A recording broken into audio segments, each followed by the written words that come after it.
الحمد لله رب العالمين والصلاة والسلام على سيد الأنبياء والمرسلين وعلى آله وأصحابه أجمعين أما بعد۔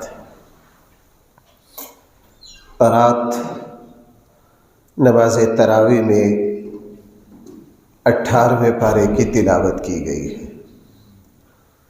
18ویں پارے کے شروع میں ایمان والوں کی وہ صفات قرآن کریم نے بیان کی ہیں جن کے بارے میں رسول اللہ صلی اللہ علیہ وسلم نے ارشاد فرمایا، اگر کوئی مسلمان یہ صفات اپنے اندر پیدا کر لے تو وہ یقیناً جنتی ہے۔ حضرت عائشہ رضی اللہ عنہا سے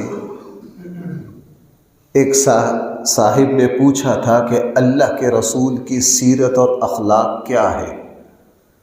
رسول اللہ صلی اللہ علیہ وسلم کی سیرت اور آپ کے اخلاق کیا ہے؟ آپ کی عادات کیا تھی؟ حضرت عائشہ رضی اللہ عنہا نے سورہ مؤمنون کی یہی ابتدائی آیات پڑھ کر سنا دی اور فرمایا کہ تم میں سے اگر کوئی یہ جاننا چاہے کہ اللہ کے نبی کی عادات، اخلاق، سیرت، مزاج کیا تھا تو وہ یہ 18ویں پارے کی ابتدائی آیات پڑھ لے۔ اس میں اللہ تعالیٰ نے کیا فرمایا؟ سب سے پہلے فرمایا یقیناً کامیاب ہو گئے۔ کامیابی انسان کے لیے بڑا پرکشش لفظ ہے اور ہر انسان کامیابی کے پیچھے بھاگتا اور بھاگنا بھی چاہیے، اور ہم میں سے ہر کوئی بھائی ناکامی سے ڈرتا ہے، چاہے دین کے اعتبار سے ہو چاہے دنیا کے اعتبار سے ہو۔ قرآن کریم کا کتنا پیارا انداز ہے، بات ہی کامیابی سے شروع کی، قد افلح، یقیناً کامیاب ہو گئے وہ لوگ، یقیناً کامیاب ہو گئے وہ لوگ، قد افلح المؤمنون، جو ایمان لائے۔ پہلی بات بیان یہ کی کہ آخرت کی جتنی بھی کامیابیاں ہیں ان کے لیے مومن ہونا شرط ہے۔ پہلی صفت ہو گئی۔ نمبر 2، یہ کامیاب ایمان والے وہ ہیں الذین هم فی صلاتهم خاشعون، جو اپنی نماز میں خشوع پیدا کرتے ہیں۔ بھائی خشوع کس کو کہتے ہیں؟ خشوع کہتے ہیں نماز میں دل کا رخ اللہ کی طرف کرنے کو۔ خشوع کہتے ہیں نماز میں دل کے رخ کو کس کی طرف کرنے کو؟ اللہ کی طرف کرنے کو۔ اور بھائی حقیقی نماز ہے بھی وہ جس میں بندہ اللہ کی طرف متوجہ ہو، اللہ کی طرف متوجہ ہو۔ اور بھائیوں میں آپ کو سچی بات عرض کروں، اللہ کی طرف دھیان لگانا، متوجہ ہونا، اس میں اللہ نے اتنی لذت رکھی ہے، اس میں دل کو ایسا سکون ملتا ہے۔ تو بھائی ہمیں سلام پھیر کر یہ بھی چیک کرنا چاہیے کہ پوری نماز میں میرا رخ اللہ کی طرف کتنی دیر رہا ہے۔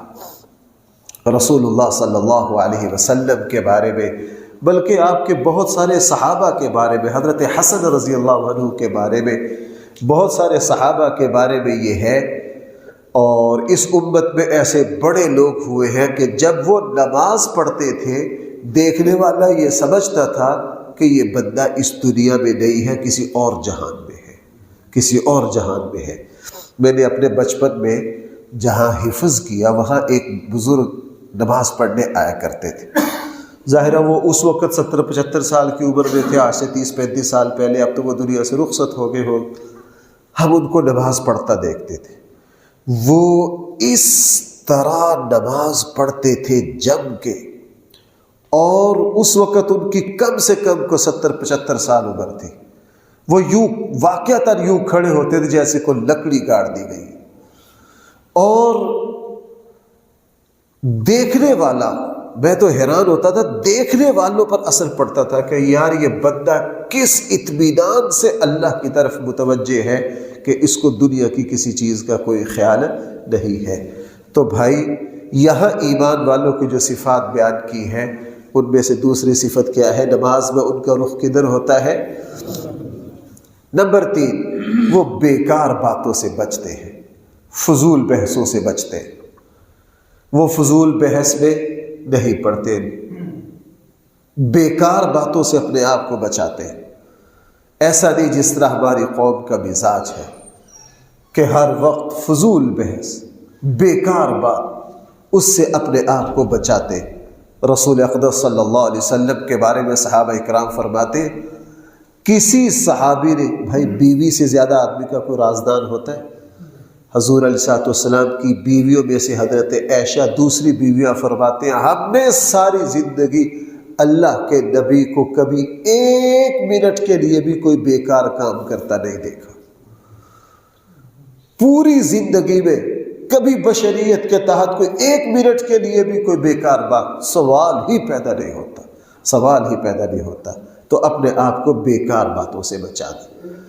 اور ایک صفت یہ بیان کی ہے کہ وہ تزکیہ اختیار کرتے ہیں، یعنی ایمان والے ہمیشہ اپنی تربیت کی فکر میں رہتے ہیں، اپنے آپ کو بہتر سے بہتر کرنے کی کوشش کرتے رہتے ہیں۔ جس طرح بھائی ہمارے پاس گاڑی ہے، رہائش ہے، بھائی ہم گاڑی کا ہر وقت خیال رکھتے ہیں کہ نہیں؟ اس کو بہتر سے بہتر کرنے کی کوشش کرتے ہیں۔ اپنی رہائش میں اگر کہیں مرمت ہو تو اس کی مرمت، اس کے بہترین کر کے رکھتے ہیں۔ تو فرمایا للزکاۃ فاعلون، ایمان والے وہ ہیں وہ کبھی بھی اپنی تربیت سے غافل نہیں ہوتے، ہر وقت اپنے آپ کو اچھا سے اچھا انسان بنانے کی کوشش کرتے رہتے ہیں۔ اور ایک صفت یہ بیان کی ہے کہ ایمان والے اپنے آپ کو بے حیائی سے بچاتے ہیں۔ اپنے آپ کو کس سے بچاتے ہیں؟ رسول اللہ صلی اللہ علیہ وسلم نے فرمایا حیا جو ہے یہ بھی ایمان کا حصہ ہے، جس دل میں حیا نہیں رہتی اس دل میں ایمان بھی نہیں رہتا۔ اور فرمایا کہ ایمان والوں کی ایک صفت یہ ہے کہ وہ امانت کی پاسداری کرتے ہیں، جب بھی کسی چیز کا ان کو امین بنایا جائے وہ بددیانتی نہیں کرتے، حد سے زیادہ امانت دار ہوتے۔ اور فرمایا کہ جب وہ کسی سے کوئی عہد معاہدہ وعدہ کر لیتے ہیں تو اس وعدے کو پورا کرتے ہیں۔ بھائی اس وعدے کو کیا کرتے ہیں؟ پورا کرتے ہیں۔ اور فرمایا کہ ایمان والوں کی ایک نشانی یہ ہے کہ وہ اپنی نمازوں کی حفاظت کرتے ہیں۔ بھائی کیا کرتے ہیں؟ یعنی نمازیں مستقل مزاجی سے پڑھتے ہیں۔ ایسا نہیں کوئی ایک، بہت سے دوست ایسے ہیں بس فجر کی پڑھنے کی عادت ہو گئی، باقی ظہر اثر کام میں اوگ گئی، نہیں۔ ایمان والے وہ ہیں علی صلواتہم یحافظون، وہ 5 کی 5 نمازوں کو مقررہ وقت پر جماعت کے ساتھ پڑھنے کی کیا کرتے ہیں؟ کوشش کرتے ہیں۔ فرمایا جو لوگ یہ صفات پیدا کر لیتے ہیں اولئک ھم الوارثون، اللہ تعالیٰ ان کو جنت الفردوس کا وارث بنائے گا۔ اللہ تعالیٰ ان کو کس کا وارث بنائے گا؟ اور اس پارے میں آگے جا کے ایمان والوں کی 2 صفات اور بیان کیا، ان کو بھی میں یہی بیان کر دوں۔ ایک صفت یہ بیان کی ہے کہ وہ جب بھی کوئی نیک کام کرتے ہیں تو نیک کام کرتے ہوئے ڈرتے ہیں۔ قرآن نے ویسے یہ کہا ہے والذین یؤتون ما آتوا وقلوبہم وجلہ، کہ جب بھی وہ کوئی کام کرتے ہیں تو وہ ڈرتے ہیں۔ حضرت عائشہ رضی اللہ عنہا نے پوچھا یہ کون لوگ ہیں؟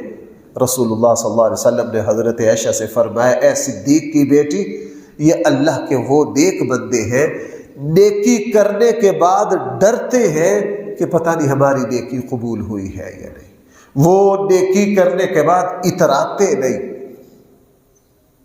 غرور میں نہیں آتے۔ بھائی میری بات آپ سمجھ رہے ہیں؟ نیکی کرنے کے بعد وہ کیا کرتے ہیں؟ ذرا توجہ کرنا، میں ایک نقطہ کی طرف آپ کو لے جانا چاہتا ہوں۔ حضرت حسن بصری رحمہ اللہ نے فرمایا کہ ہماری آنکھوں نے ایسے لوگ دیکھے ہیں کہ تم گناہ کرنے کے بعد اتنا نہیں ڈرتے جتنا وہ نیکی کرنے کے بعد ڈرتے تھے۔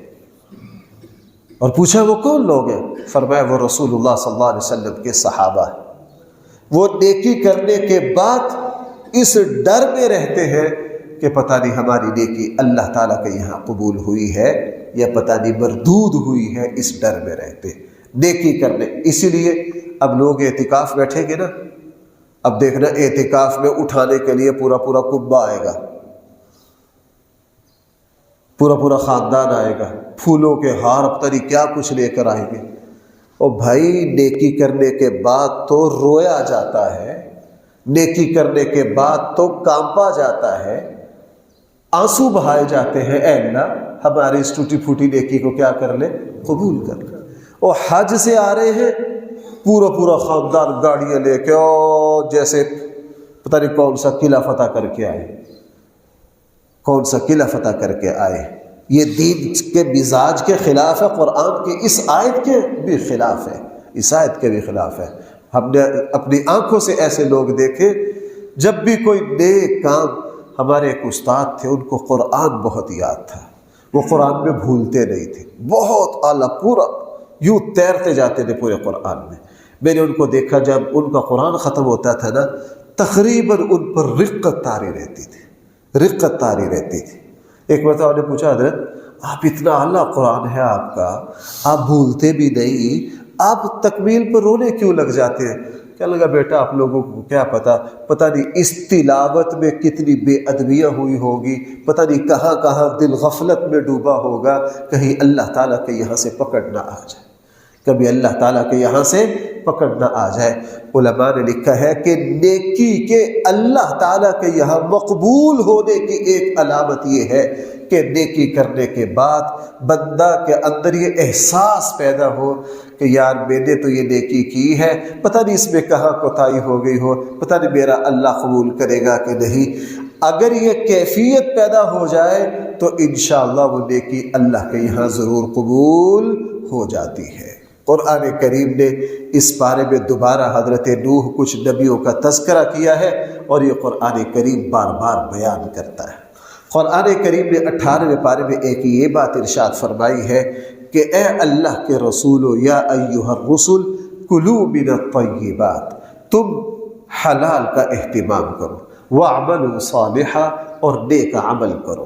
قرآن نے دو باتیں جوڑ کر کہی ہیں، رزق حلال کا اہتمام کرو اور نیک عمل کرو۔ بھائی متوجہ ہونا ذرا، کیوں دونوں باتیں؟ اس لیے کہ حلال جو ہے وہی انسان کو نیکی پر کھڑا کرتا ہے، حرام جو ہے وہ انسان کو نیکی سے ہٹا دیتا ہے۔ جو مسلمان حلال کا اہتمام کرے گا نا، اللہ تعالیٰ اس کو نیکی، تقوی، طہارت کی خود بخود توفیق دے دیں گے۔ اور جو حرام ہے، حرام تو انسان کے اندر کی روشنی کو بجھا دیتا ہے۔ جس طرح لکڑی جو ہے نا، اس کو دیمک لگ گئی تو اعلیٰ سے اعلیٰ لکڑی بھائی کیا ہو جاتی ہے، بیکار ہو جاتی ہے۔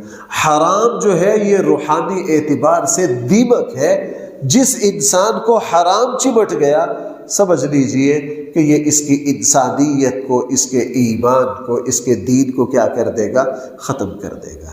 قرآن کریم نے 18ویں پارے میں اللہ کی توحید کے دلائل دیے، اور عجیب انداز ہے قرآن کا۔ قرآن کریم ایک سوال کھڑا کرتا ہے، بھائی میں کیا بات عرض کر رہا ہوں، قرآن کریم ایک ایسا سوال کرتا ہے جس کا جواب متعین ہے، اس کے علاوہ کوئی دے نہیں سکتا۔ مثلا آپ سارے حضرات بیٹھے ہیں، میں آپ سے پوچھتا ہوں بھائی 3 اور 3 کتنے ہوتے ہیں؟ جواب متعین ہے کہ نہیں؟ 3 اور 3 5 ہوتے ہیں، کوئی کہہ سکتا ہے؟ 3 اور 3 7 ہوتے ہیں، کوئی کہہ سکتا ہے؟ متعین ہے۔ قرآن کریم کافروں سے بھی یہ پوچھتا ہے، آپ ان سے پوچھئے زمین و آسمان کا مالک کون ہے؟ اس کا جواب ہندو کے پاس کیا ہے؟ اللہ۔ سکھ کے پاس، یہودی کے پاس، چند دہریوں کے علاوہ کسی سے بھی پوچھا جائے گا رات اور دن کو کس نے پیدا کیا؟ قرآن کریم وہ سوال کھڑے کرتا ہے جن کا جواب کیا ہے؟ متعین۔ آپ ہندو سے بھی پوچھو بھائی زمین و اس نظام کو کس نے پیدا کیا؟ اس کے جتنے چاہے خدا ہو، وہ کہے گا نہیں، یہ سارا نظام اوپر والے بھگوان نے پیدا کیا۔ کس نے پیدا کیا ہے؟ اللہ تعالیٰ فرما رہے ہیں کہ جب یہ پورے نظام کے خالق تم سب اللہ کو مانتے ہو، جب فرما برداری کی بات آتی ہے، جب قرب کی باری آتی ہے، اس میں اللہ کے ساتھ شریک ٹھہراتے ہو، اس لیے جب تمہیں ان سوالوں کے جواب تمہارے یہاں متعین ہے، زمین و آسمان کو اللہ لاتے ہیں، زمین و آسمان کو اللہ پیدا کرتے ہیں، رات اور دن کو اللہ لاتے ہیں، تمہیں اللہ نے پیدا کیا، اس کائنات کو اللہ چلا رہے ہیں، تو جناب پھر رب بھی اسی کو مانو، معبود بھی اسی کو مانو، اطاعت بھی اسی کی کرو، بندگی بھی اسی کی کرو۔ قرآن کریم نے اس بارے میں وہ دو باتیں بھی ارشاد فرمائی ہیں کہ تم میں سے جب کسی کو شیطان، شیاطین، قوتیں پریشان کرے، یا تمہیں کوئی ایسا مرض لاحق ہو جائے، مثلا کسی کو غصہ زیادہ آتا ہے، یا کسی کو کوئی غفلت ہو جاتی ہے، یا کسی کو شیاطینی اثرات تنگ کرتے ہیں، تو تم یہ پڑھ لیا کرو وَقُلْ رَبِّ أَعُوذُ بِكَ مِنْ ہَمَزَاتِ الشَّيَاطِينِ، اے اللہ میں شیاطین کے حملے سے آپ کی پناہ میں آتا ہوں۔ اور بھائی اگر یہ آیات کسی کو نہ آتی ہو تو بھائی اعوذ باللہ من الشیطان الرجیم تو ہر مسلمان کو آتی ہے، اس کی تلاوت کرتے رہنا چاہیے۔ قرآن کریم نے ایک یہ بات ارشاد فرمائی ہے کہ کل قیامت والے دن جتنے بھی نسب ہیں، رشتہ داریاں ہیں، یہ کل وہاں کوئی فائدہ نہیں دے گی۔ وہاں یہ نہیں کہہ سکیں گے کہ میرا بیٹا فلاں عہدے پر ہے، میں یوں کر دوں گا، میرا بھائی جو جج ہے میں یوں کر دوں گا۔ قیامت والے دن یہ رشتہ داریاں کسی کام کی نہیں آئیں گی۔ اس کے بعد قرآن کریم نے 18ویں پارے میں، سورۃ النور ہے قرآن کریم کی ایک عظیم الشان سورت ہے، اس میں قرآن کریم نے بہت سارے معاشرتی مسائل ذکر کیے ہیں۔ ایک مسئلہ یہ ذکر کیا ہے قرآن کریم میں کہ دنیاوی طور پر اگر کوئی زنا اور بے حیائی میں مبتلا ہو جائے، اگر وہ غیر شادی شدہ ہو تو اس کو کوڑے مارے جائیں گے، اگر کوئی شادی شدہ ہو تو احادیث مبارکہ میں آیا اس کو سنسار کر دیا جائے گا۔ قرآن کریم نے ایک یہ بات ارشاد فرمائی ہے کہ تم کسی پر تہمت نہیں لگا سکتے، بہت بڑا جرم ہے۔ جو کسی پر کوئی الزام لگائے اور اس کے بعد گواہ موجود نہ ہو تو اس الزام لگانے والے کو 80 کوڑے مارے جائیں گے، چونکہ الزام لگانا کسی کی عزت پر حملہ کرنا ہے، اور عزت انسان کی اس کی جان سے بھی زیادہ قیمتی چیز ہے۔ پھر قرآن کریم نے اس واقعہ کا تذکرہ کیا، اس سے اندازہ بھی ہوتا ہے کہ ہمارے آقا صلی اللہ علیہ وسلم کو کن کن تکلیفوں سے گزرنا پڑا۔ عبداللہ ابن ابی منافقین کے سردار نے حضرت عائشہ رضی اللہ عنہا پر تہمت لگائی تھی، اور حضرت عائشہ پر تہمت لگانا حقیقت میں کس پر تہمت لگانا ہے؟ اللہ کے رسول صلی اللہ علیہ وسلم پر۔ پھر قرآن کریم کی آیات اتری اور قرآن کریم نے حضرت عائشہ صدیقہ رضی اللہ عنہا کی طہارت اور پاکی بیان کر دی، اور حضور کی پاکی بھی ہو گئی اور حضور علیہ الصلوۃ والسلام کی ساری ازواج کی بھی پاکی ہو گئی۔ دیکھو بھائیو، رسول اللہ صلی اللہ علیہ وسلم نے فرمایا میرے نسب میں حضرت آدم تک، حضرت آدم سے لے کے رسول اللہ صلی اللہ علیہ وسلم تک ہمارے آقا نے فرمایا میرے نسب میں کہیں بھی خرابی، ہمیشہ نکاح ہی نکاح ہے، کہیں حرام کیا ایک ذرہ ایک لمحہ بھی شامل ہے۔ اس لیے جو حضور کے آباء و اجداد تھے نا، یہ اپنے زمانے کے بہت پاکیزہ لوگ ہوئے۔ حضور کی جو دادیاں ہیں، حضور کے جو دادے ہیں، یہ اپنے زمانے کے سراپا حیا لوگ ہوئے۔ ہمارے آقا نے فرمایا میرے نسب میں کہیں بھی کوئی خلل نہیں ہے۔ اور بھائی قرآن کریم نے ایک یہ بات ارشاد فرمائی ہے سورہ نور میں، اے اللہ کے نیک بندو، جب تم دوسروں کے ساتھ مہربانی کرتے ہو، جس بندے کے ساتھ تم نیکی اور احسان کر رہے ہو، اگر اس کی طرف سے کبھی کوئی نامناسب بات دیکھنی میں آئے تو پھر بھی جو مہربانی تم کرتے ہو اس کو روکو نہیں۔ جو دوسروں کے ساتھ احسان کر رہے ہو وہ اللہ کے لیے کرتے رہو۔ وہ کس کے لیے کرتے رہو؟ اور آج لوگوں کا رویہ پتہ کیا ہے؟ بھئی آپ سن رہے ہیں میری بات؟ عمومی بیان میں اگر ہم کسی کوئی بات کہہ دیں تو لوگ کہتے ہیں جی اس مدرسہ مسجد کا چندہ بیان بند کر دو. کیوں؟ مفتی صاحب نے کہہ دیا ہے سود کھانا حرام ہے، میرا بیٹا بینک میں کام کرتا ہے، ہم یہاں چندہ نہیں دیں گے، ہم یہاں چندہ. لوگ عجیب عجیب باتیں کرتے ہیں. مجھے ایک دوست کا شکوہ پہنچا، میں نے اس دن نماز سے پہلے کھڑے ہو کر بتایا تھا نا کہ سلام کرنے کا کیا حکم ہے. ایک صاحب کہنے لگے یار میں نے اندر سے یار نماز نہیں پڑھنی، مفتی صاحب نے سلام کرنے سے روکا ہے. بھائی میں نے روکا تھا کہ یہ کہا تھا کہ بے موقع سلام نہیں کرنی چاہیے. آپ حضرات مجھ سے سلام لیتے ہیں، میں نے کسی کو روکا ہے؟ لوگ پتہ نہیں بات کو کدھر سے کدھر. اس بارے میں بھی سلام کا تذکرہ آ رہا ہے. اے ایمان والو، جب کسی کے گھر جاؤ سلام کرو. کہاں جاؤ؟ کسی کے میں آیت پڑھ دیتا ہوں، لا تدخلوا بیوتا غیر بیوتکم حتی تستأنسوا وتسلموا علی اہلها. جب کسی گھر میں جاؤ تو کیا کرو؟ تو جو مسجد میں آ رہا ہے کس کے گھر میں داخل ہو رہا ہے؟ یہ بندوں کا گھر ہے. میں نے حدیث سنائی تھی، رسول اللہ صلی اللہ علیہ وسلم نے فرمایا جب مسلمان آپس میں ملاقات کرے تو کیا کرے؟ مسجد میں آ کے بلند آواز سے. ایک ہے جیسے میں بیٹھا تو میرے ساتھ دو سلام کرتے ہیں، وہ تو میرے ساتھ بیٹھے ہیں نا آ کے، وہ ایک الگ. ایک ہے اجتماعی علل اعلان سلام کر. مثلا بیان ہو رہا ہے، میں نے بعض لوگوں کو جیسے وہ دروازہ کھول کے السلام علیکم. بھائی میں بیان کر رہا ہوں، آپ سن رہے ہیں، ہم اس بندے سے ملاقات کر رہے ہیں. اس وقت آپ نماز پڑھ رہے ہیں، آپ کسی بندے سے ملاقات کر رہے ہیں؟ آپ اللہ سے دعا مانگ رہے ہیں کہ کسی بندے سے ملاقات کر رہے ہیں؟ جو بندہ تلاوت کر رہا ہے بھائی وہ کس سے باتیں کر رہا ہے؟ یہ تو حدیث میں ہے نا، ایک بندہ آ کے اس کو سلام کر رہا ہے.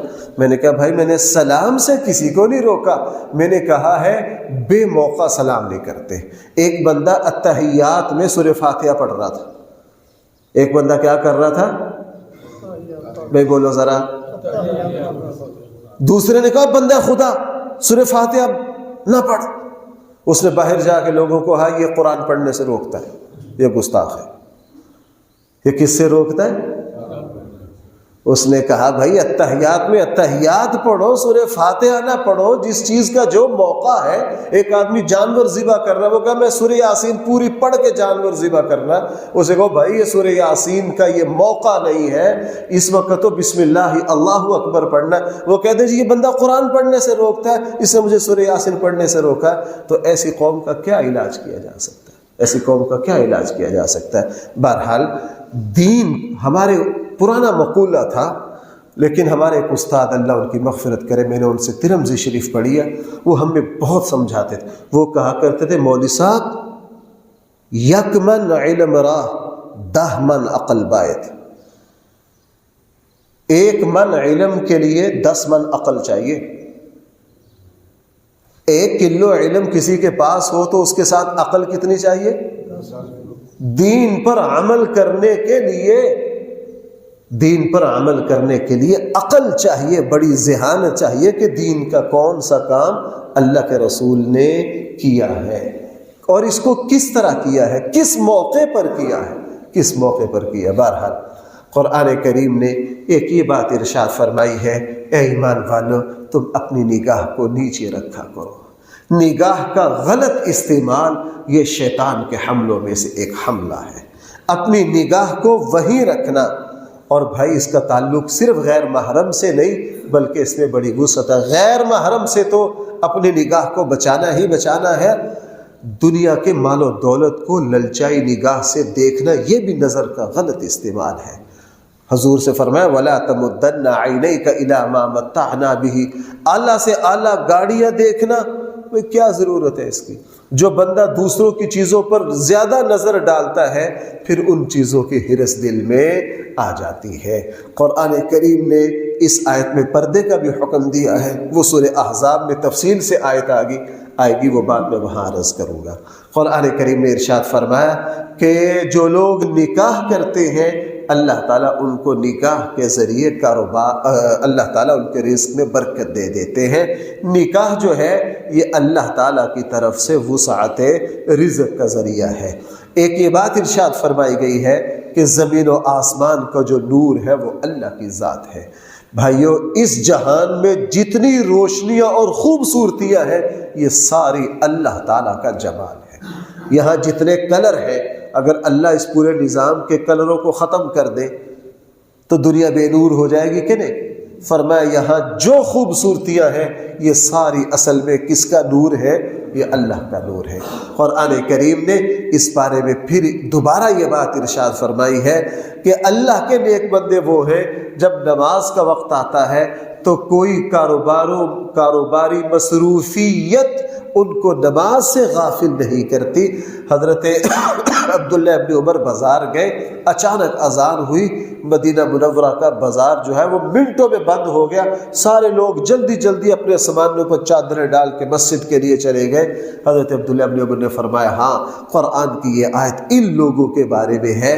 میرے بھائیوں آج سمجھ لیا ہے کہ نماز پڑھنا بیکار لوگوں کا کام ہے، اعتکاف بیٹھنا بیکار بابوں کا کام ہے جو کسی کام کے نہیں ہے۔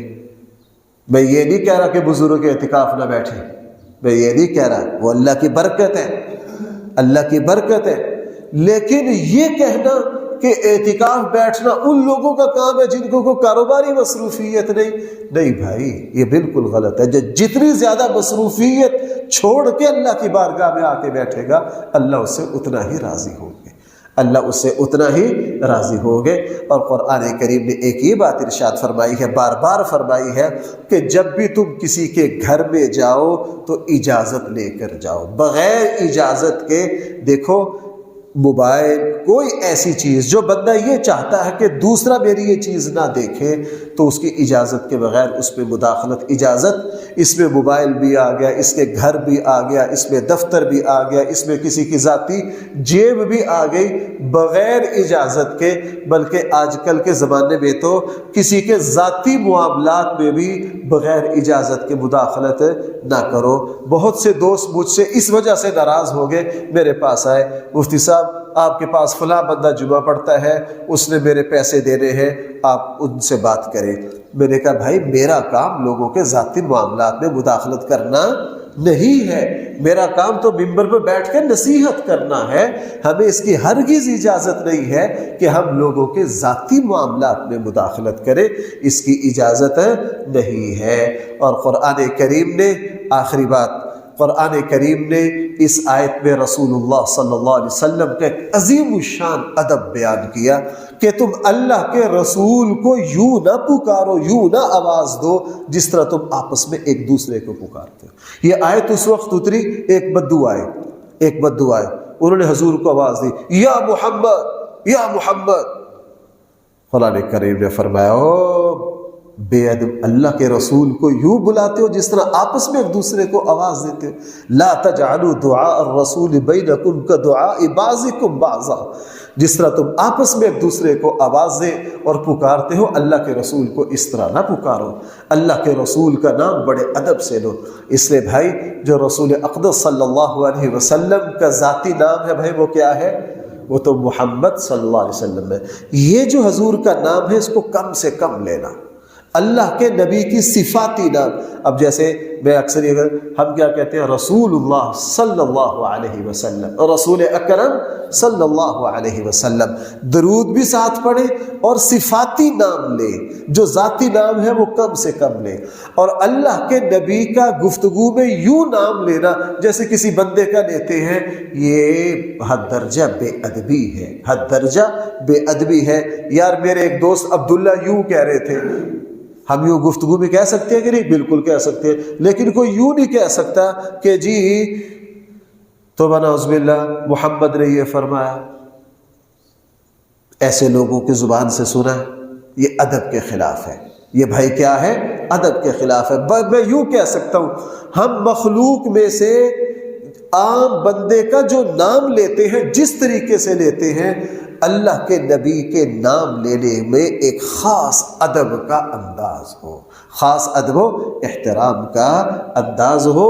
انسان ادب سے بہت اوپر جاتا ہے، بے ادبی سے کیا؟ بھائی میری ایک بات یاد رکھنا، جو لوگ کسی کے باطل ہونے کی ایک علامت یہ ہے کہ اس کے اندر ادب نہیں ہے، اس کے اندر ادب نہیں ہے۔ صحابہ کرام رسول اللہ صلی اللہ علیہ وسلم کا اتنا ادب. چلو ایک بات آپ کو سنائی دوں. حضرت عمر بن عاص رضی اللہ عنہ فاتح مصر ہے. بھائی آخری بات ہے ذرا توجہ سے سن لیجیے. حضرت عمر بن عاص فاتح مصر ہے, بڑے مدبر, سیاست کے ماہر, قائدانہ صلاحیتیں رکھنے والے صحابی ہیں. حضور کے ساتھ بڑی جنگوں میں شریک ہوئے اور عمر میں بھی بڑے تھے. عمر میں بھی کیا تھے, اور یہ مکہ کے چودھریوں میں, نوابوں میں, سرداروں میں شمار ہوتے تھے. ایک مرتبہ ان سے ان کے بیٹے نے پوچھ لیا, ابا جی رسول اللہ صلی اللہ علیہ وسلم کا حلیہ کیسا تھا؟ حالانکہ یہ عمر میں حضور کے برابر کے اور سردار آدمی ہے. تو انہوں نے کہا, بیٹا میں نے اللہ کے نبی کو کبھی بھی نظر بھر کے نہیں دیکھا, میں حلیہ نہیں بیان کر سکتا. ان کو بڑا تعجب ہوا, اب تو حضور کے ساتھ جنگوں میں شریک ہو. کہ میں جنگوں میں شریک ہوا ہوں, لیکن اللہ کے نبی کا ادب اتنا مانے تھا کہ ہم کبھی بھی حضور کی نظروں سے نظریں. اور پھر فرمایا کہ حضور کے صحابہ میں صرف 2 صحابی ایسے تھے جو حضور سے بے تکلف تھے اور بے تکلف بات کر لیتے تھے, وہ صرف حضرت ابوبکر اور حضرت عمر تھے.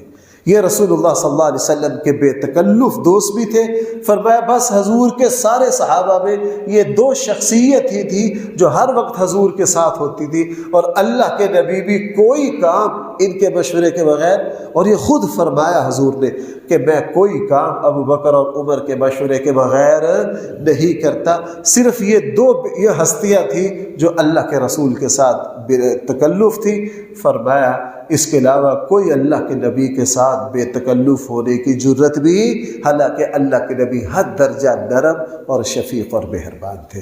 اللہ تعالی ہم سب کو با ادب بنائے. الحمدللہ رب العالمین والصلاة والسلام علی سید الانبیاء والمرسلین وعلی آلہ واصحابہ اجمعین.